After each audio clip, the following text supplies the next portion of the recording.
I'm Jane Hopkins. I'm the president of SEIU Healthcare 1199 Northwest. My name's Faye Gunther, and I'm the president of UFCW 3000. I'm David Keepnews, and I'm the executive director of the Washington State Nurses Association. We would not be here today without the healthcare workers in all three of our unions, WSNA, UFCW, and SEIU, all across this great state of Washington, who showed up, spoke up, and led this fight. This has been a long fight, and we are not done yet. In this landmark safer staffing legislation, we made lawmakers pay attention, and we made the Hospital Association come to the table.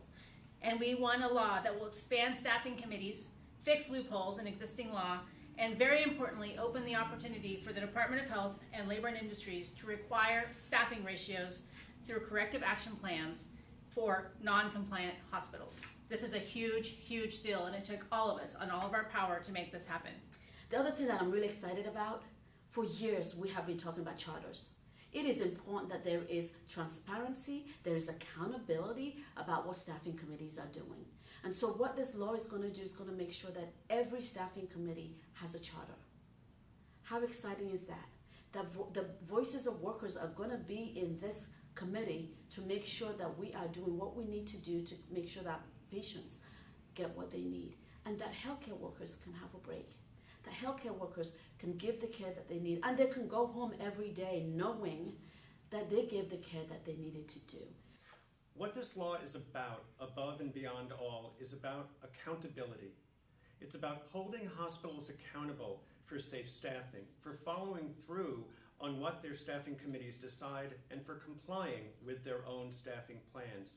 They won't be able to ignore their staffing committees. Hospital CEOs won't be able to just veto what those staffing plans are.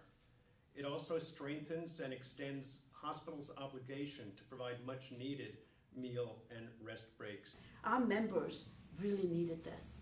We could not afford to go on, have another pandemic and not be prepared to make sure that employers are staffing according to what we need to do.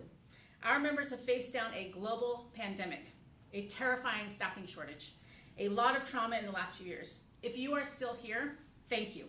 If you are still here, thank you on behalf of all of the UFCW, SEIU, WSNA members.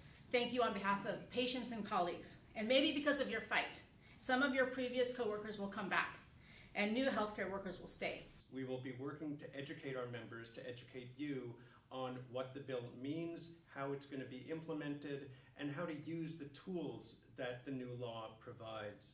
We're going to continue to advocate on behalf of our members, our patients, and our communities.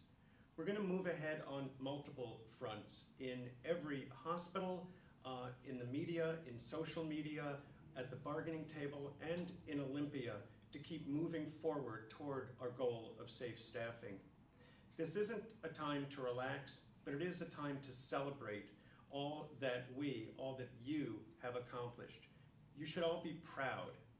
You've taken your messages, your stories, your examples, you've got through to the legislators and the public that safe staffing saves lives.